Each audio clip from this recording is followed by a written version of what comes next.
Asikubingelele mbukeli sikwamukele indabeni zehora lokuqala emini igama lami uNoxolo uMamtshali wakwaMuwali ihlabanga lelimhlophe kwa sibonga kakhulu ngembukeli usuhlanganyele kanye nathi ake sibheke ihamba phambili emini nje. We have to get a response and accountability from the shop owners. Lowo owengamele ezokuthuthukiswa komnotho eGauteng uLebugang Mayile uhambele Alexandra inyakatho yeGoli ngemva kokushona kwentombazanyana eneminyaka e10 ubudala ngemva kokudla ama-chips okusola ukuthi abenobuthi abethengwe esitolo sendawo. We have convened this press briefing to reflect on the first 100 days in the provincial government of unity. Ubuholi ophezulu be-ANC KwaZulu-Natal bethule umbiko waleli qembu weyinsuku zokuqala eziyikhulu selokhu isifundazwe sibuswa uhulumeni okubambisana kwamaqembu ahlukene. On Tuesday, just go out and vote and we're going to close this thing out and it's going to be party time. As president, I will do everything in my power to end the war in Gaza.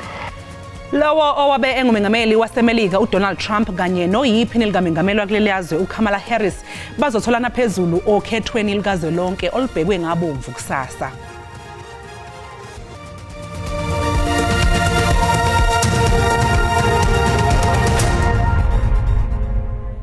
Lowo owengamele ezokuthuthukiswa komnotho eGauteng uLebugang Mayile uhambele Alexandra inyakatho yeGoli ngemva kokushona kwentombazanyana eneminyaka e10 ubudala ngemuva kokudla ama-chips okusola ukuthi abenobuthi. Intatheli ke SABC uCalvin wakwadludla use-Alexandra njengamanje sixhumana naye. Cabisa asikubingelele sikwamukele indabeni zasemini akusichazele nje ukuthi ubuthini ke umyalezo kaMayile emndenini walentombazanyana edlule emhlabeni. Asibingelele kuye Noxolo sibingelele nakumbukeli wendaba ze-SABC esekhaya uqinisile impela uyihlabe esikhonkosini sila eAlexandra eGoli njengoba ke kunesigameko esehlile kwashona ke ingane eneminyaka e10 ubudala uLisedi kanti ke sikhulumile ke nabazali bakhe abakhombisa ke umzali wakhe ubaba wakhe okhombisa ngempela ke ukuthi ke ukhathazekile ngalolu daba ke kanti ke ufikile ke ongamele ezokuthuthukiswa komnotho kanye nezemali la esifundazweni eGauteng uLebugang Mayile ezobona umndeni ezoduduza umndeni uyashoko ukuthi ke lesigameko isigameko ke esinzima kakhulu kanti ke uthi ke uzoxhumana namahhovisi amakhulu okufaka phakathi ngisho likamengameli wezwe uCyril Ramaphosa ukuze lokhu kuthathwe njengenhlekelele ebhekene nezwe phecelezi ngesingisi state of emergency. Washo ke ukuthi ke uyafuna ukuthi ke amaphoyisa nezinye inhlaka zomthetho iqinisa isandla ekubhekaneni nalesi simo ke salezi itolo kodwa njengamanje ke ngizokwethula ke usomlomo womkhandlu udolobha iGoli loyo ke uNobuhle Mthembu asikubingelele sikwamukele indaba enzosuku sibonga kakhulu ngesikhathi sakho.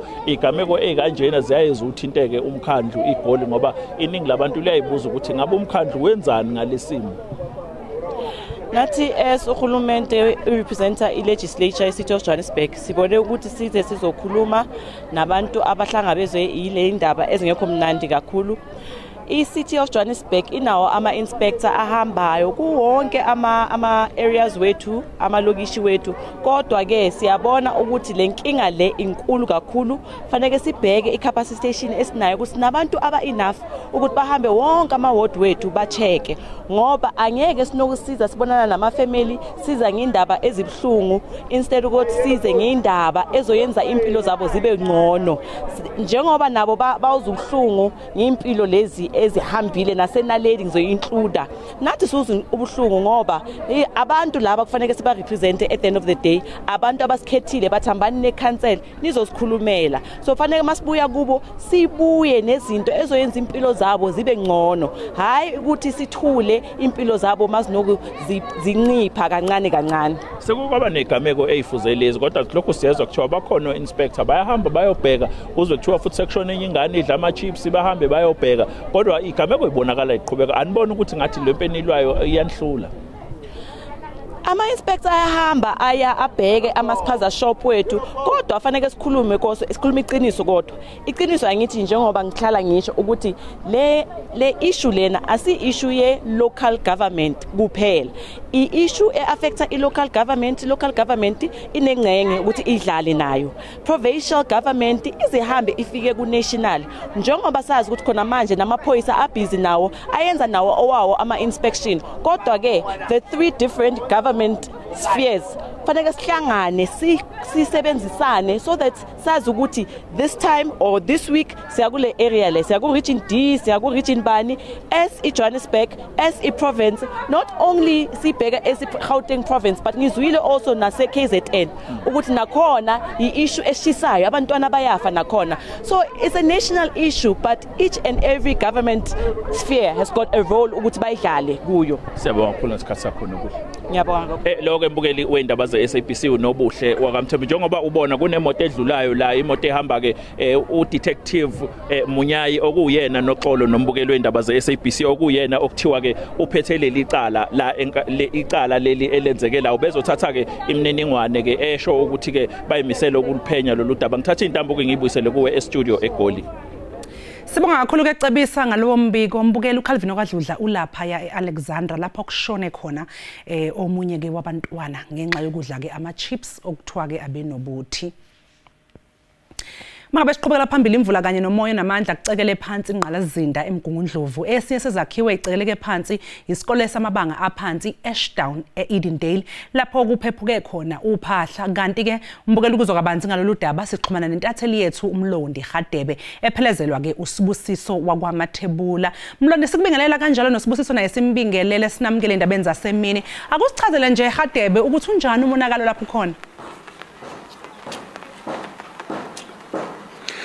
Enoxolo isimo sibi kakhulu lapha eMgungundlovu njengoba usho ukuthi ezinye zezikolo zitheza phazamiseka izolo njengoba iphahla lithelwa phephuka kulezo izikolo kanti nezinye futhi ke ukuzokhumbula ukuthi manje seqale ukuthi kubhalwe ama exam ezikolweni yize kuhama primary ilawa athe yaphazamiseka kodwa ke nakho lokho kubaphazamisile othisha usukela namhlanje bese kuthi imizi eminingi ithe yaphazamiseka nakhona endaweni kanti sizokhuluma nelungu lomndeni elithe izolo lalimala ngesikhathi isihlahla siwela phezukwendlu bese sisacela siphi isigama nesibongo. Igama lami nguNtombenhle wakaMackenzie. Ntombenhle mhlambe mngama ngasusilandise kafushane izolo kwenzakaleni. I think beko 5:30 or 5 ke 5:30 so into eyenze ukuthi besihleli lapha kule ndlu leya I think besiba 11 mangaphosisi so the time iqala umoya ngibona uthayelo suka phezulu kwendluza lapha ngithi ngiyalunguza bangithi hayibo nansi indlu yatsheka then ngoba ingane yami ibiphakathi the time ngithi ngidonsa yona kanti la isizohlala khona phezulu kwami but yona ayizange ilimali. Mhlambe njengoba usho nje ulimali kanjani uphuthunyiswe esibhedlela? Ngoba ukuthi kuthatha isikhathi eside ukuthi basikhiphe la since ulokhuza uthayile ubuhleli phezulu komqolo nenyawo nje olunye belibhekeleni olunye libhekele so bakwazi ukuthi basikhiphe then sahamba sayesibhedlela nakhona futhi safike sasizakala. Asibonga kakhulu sesikhathi sakho. Ngiyabonga. Noxolo usisi uyasichazela nje kafushane ukuthi isimo lesizolo sibaphazamise kanjani bengamalungu omndeni njengoba behleli khona lapha yana endlini engaphandle nekuthe ukuthi besahleli kwase kuba khona lo moya onamandla kanti sokhuluma nosodolobha walapha eMsunduzi ukuzwa kabanzi ngokuthi mhlambe ikuphi abakwenzayo ukuthi balekelele esimeni esifana nalesi bameya sebonga kakhulu ngesikhathi sakho imndeni eminingi khahlamezekile kumasipala wakho mhlambe ikuphi okwenziwayo njengamanje. Asisho ukuthi kusishaqile impela okwenzekile izolo. Of course South African Weather Service ubuyikhiphile warning ya level 4 okusho ukuthi besikulindela ukuthi kukhona okuthile ongenzeka kodwa hayi lokho esikubonayo njengamanje. Ngokuhlanganyela ke nama partners ethu uqala uSASA, DSD kanjalo nama NGOs, Gift of the Givers, South African Red Cross Alimtad sibhizi sizama ukassessa okokuqala ukuthi bangaka abantu abathintekile zingaki izindlu ikakhulukazi ethintekile singakabuyela inqala sisinda sesiqalile ama soup kitchen akhona okunikeza futhi nabantu usizo kakhulukazi iDendale Hospital eAlo Ridge isoup kitchen sikhona ukwenzela ukuthi abantu bakuthola ukuyothunjini kodwa asikaqedi ukuhlonza ukuthi bangaki ngempela abantu abathintekile la esikhona nje kumanje siyazi ukuthi kulala sikhona nangala ngendla sekhona ezinye izinto ezitholakala ithimba lethu likhona in total amaward athintekile la namaward awu10 la eMsunduzi esisene information yawo endaweni eziningi ezahlukahlukene kusuka kwavundlela la e8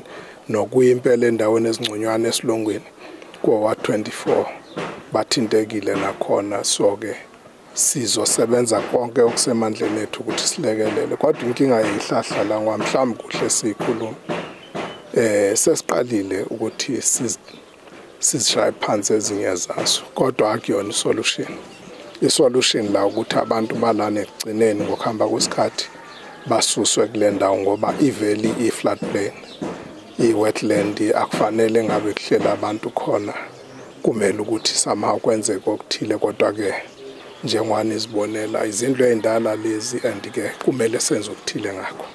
Asibonga kakhulu babumeya ngesikhathi sakho. Thank you. Noxolo babumeya nje uchaza kakhulukazi ngendaba yokuthi inkinga enkulu kule ndawo esikuyona iyihlahla ezithe zadala lo monakalo kanti ngizosuka nje esithombeni kuze ubusiso mathebula asikhombise lesi sihlahla esikhala ngaso ikakhulukazi esiwele phezulu kwendlu ebekade inamalungu omndeni abekade lapha ezihlalele izolo ntambama ngesikhathi kwenzeka lo monakalo kanti ke Noxolo asibuyisele izintambo ngakuwe studio. Sibonga kakhulu umlondi nakuye usibusiso mathebula ngalowo mbiko mbukeli umlondi ulapha ya eMgungundlovu lapha abesibikela khona. Uphala phezulu beANC KwaZulu-Natal bethule umbiko wawo weinsuku zokuqala ezikhulu selokhu isifundazwe singene ngaphansi kohulumeni okubambisana kwamaqembu ahlukahlukene kuhulumeni wesifundazwe. Usihlalo weqembu esifundazweni uSiboniso Duma uphawule ngeinselele ezikhona ngaphakathi emaqenjini abambisene nawo esifundazweni uthinte kakhulu ke iDA kanye neIFP. Esithangamini nabezindaba ekseni namhlanje eThekwini uDuma uqhakambisa iphuzu lokuthi izibalo zemphumela yokhetho KwaZulu-Natal yizona ezaba umkhombandlela ngokuthi abantu besifundazwe babheke uhlobo olunjani lobuholi bukahulumeni wabo.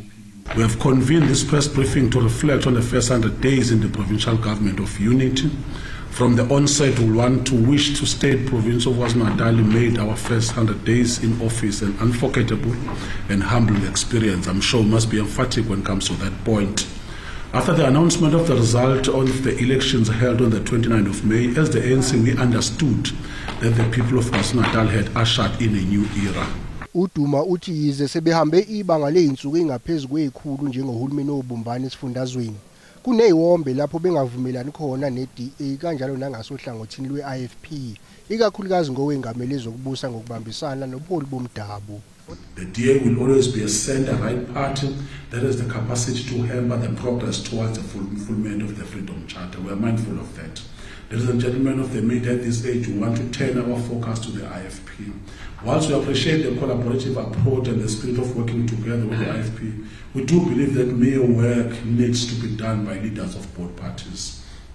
Uppermost is an aggressive approach of the MEC of Cocta, responsible for Cocta, MEC Thulasizwe Mthelis. We're in a position of a request for intervention from Izindaba claiming that he is targeting them from removal on a day-to-day basis. And ours is to defend the hegemony of Izindaba, ours is to interact with all our stakeholders and defend those who are vulnerable.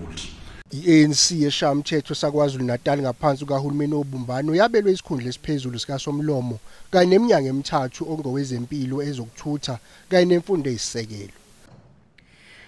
Wonke amehlo azobe ethenjo okhethweni likazwelonke eMelika kusasa. Abagaqele esobumengameli uDonald Trump weqembu lama-Republican kanye noKamala Harris weqembu lama-Democrats bebeqomisa ke abavoti ezifundeni ezimqoka okuyiMichigan kanye neGeorgia. Njengoba selidumela emasompeni ngaphambi kokhetho lukazwelonke eMelika, abagaqele esobumengameli bachithe impela sonto esiphuma kuyo bezama ukuheha abavoti okugcina. uDonald Trump weqembu lama-Republican ubeqomisa amavoti ezifundeni ezintathu ngosuku olulodwa okubalwa kuzo iPennsylvania, iNorth Carolina kanye neGeorgia.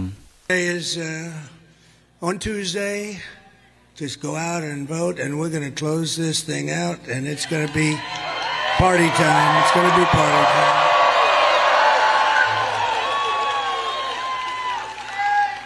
And this is really all you need to know. Kamala broke it, and I'll fix it, and we'll do it very quickly. Ngakolunye uhlangothi uKamala Harris weqembu lama-Democrats uphinde abe yiphini likamengameli eMelika ukhulume nezinkumbi zabavoti esifundeni iMichigan. Kulo mkhankaso uHarris uqhamise umthelela ongemuhle wezinxushunxushu eziqhubekayo eMiddle East. I want to say this year has been difficult given the scale of death and destruction in Gaza and given the civilian casualties and displacement in Lebanon. It is devastating. And as president, I will do everything in my power to end the war in Gaza. Uma uDonald Trump edla umhlanganiso uzobe ekhuza ibuya kwesobumengameli, kanti uma kunqoba uHarris uzoba ngowesifazane wokuqala ngqa okwengamela elaseMelika.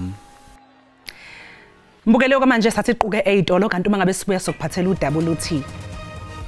There was an incident in 2016, incident in 2020, incident now. So these systematic, these events.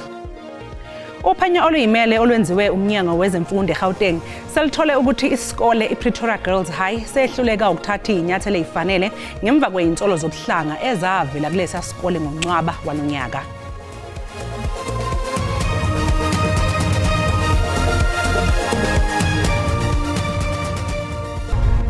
Siphinde sikubingelele sikwamukele mbukelo mangabe usanda kungena odabeni oluphambili besibika ukuthi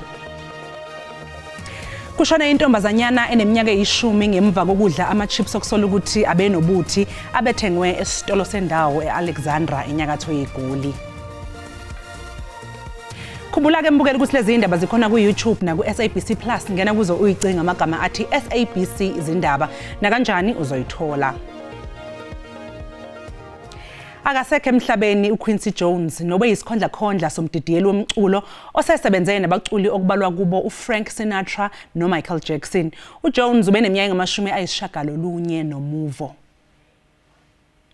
uJones wazalelwa eChicago kwelaseMelika ngo-1933 kanti waqala ukuzakhela udumo kwezomculo ngokusebenzisana noSinatra kusukela ngonyaka u-1958. uJones wabamba-ke neqhaza elikhulu ekuhlanganiseni i-album kaMichael Jackson eyayibizwa ngokuthi iThriller ngo-1982. Le album kembukeli eyayiqukethe amacwecwe afana neBillie Jean neBeat It iyona-ke esathengisa ukudlula wonke ama-album emhlabeni kuze kube manje. uJones nowahlabana ngey'ndondo zama-Grammy eyingamashumi-29 uzokhunjulwa kakhulu nangempumelelo yakhe njengomdidiyeli womculo osetshenziswe kumafilimu amaningi. Kulindeleke ukuthi abamba ngokungemthetho abangama-55 ababoshwe ngempela sonto bavele enkantolo yemantshi yaseStilfontein eNorth West. Ukukhalelwa kwabo amasongo kaSigonyela kuza emva kokuphuma emathunjini omhlaba emva kokubanjwa inkemane sebengasalitholi usizo. Bangaphezulu kwezinkulungwane eziyishumi abamba ngokungemthetho abasavaleleke emathunjini omhlaba emayini yase-Orkney eNorth West. Umphakathi ucela ukuba uhulumeni angenelele ngokushesha. Community leaders, we request immediate humanitarian intervention. And then the other thing, the government refused to allow essential supplies to reach trapped individuals and a blatant violation of human rights. So we demand our government to assist on those essentials because there are a lot of people who are trapped underground without food and water. According to the information that we received to those who were resurfaced at Magre Shaft, plus minus 10 to 15,000 are still trapped underground without any food and water. Uthandeka uthi umfowabo usevaleleke emathunjini omhlaba nasekuphele izinyanga ezine engene emgodini. Ukhala ngokuthi ke umfowabo uphila ngamaphilisi kufanele adle ukuze aphuze amaphilisi. The concern is that my brother, he's taking a chronic treatment, and like every time when I ask him how do they survive there, he will tell me that they give them food, he gets his medication. So my worry now, my main concern is that if he can't get his chronic medication, he can't get food. How is he surviving? I think it's about 3 months or 4 months the time he told us that he's going there, because we can't communicate.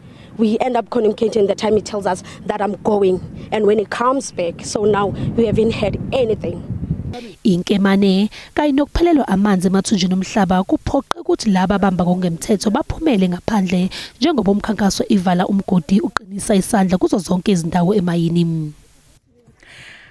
Uphenyo oluyimele olwenziwe umnyango wezemfundo eGauteng selithole ukuthi isikole iPretoria Girls High sehluleka ukuthatha inyathelo ezifanele ngemva kwezinsolo zobuhlanga ezavela kulesi sikole ngoNcwaba walonyaka. Uphenyo oluzimele olwenziwe umnyango wezemfundo luveza ukuthi iziningana izigameko esezenzeke emagcekeni alesikole phakathi kwabafundi kanye nothisha, kodwa asikho ngisho esisodwa esike sathathelwa izinyathelo. Okunye okuvelayo ukuthi uthishanhloko kanye nezinhlaka ezifanele zesikole ziyahluleka ukuqondisa izigwegwe kwabenza okuphambene nomthetho wezemfundo. 2 educators were found to have committed misconduct in the classroom and have been referred for discipline for contravening item 3 of the SABC Professional Ethics Code. A 3rd educator has been referred for further investigation. Okunye okuvezwa umbiko ukuthi iphini lika thishanhloko belikhombisa ukuchema nezinye izigameko. Learner 6 reported the bullying incident by the 12 learners to the deputy principal, and the deputy principal failed to act on the complaint.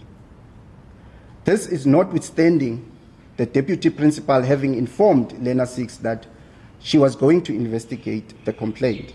Umatumo uveze ngokusobala ukuthi ngesikhathi iqhubeka uphenyo kuyavela ukuthi iziningana izigameko esenzeke kulesikole kanti ezinye zazo umnyango wezemfundo awuzazi inhlobo. The investigation was to investigate the culture in the school, because there was an incident in 2016, incident in 2020, incident now. So these systematic, these events made us realize that perhaps maybe there's something deeper that needs to be found and understood within the school.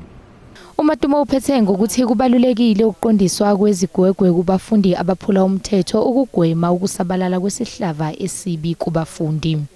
Mbukele umhlahlo wesimo sezulu uzolandela emva kwekhefu.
Mbukeli sizibeka lapha ke indaba zehora lokuqala siyabuya futhi ngehora lesikhombisa kusihlwa sisagiya ngalo olika Mageba nibe nje nosuku oluhle nesale kahle.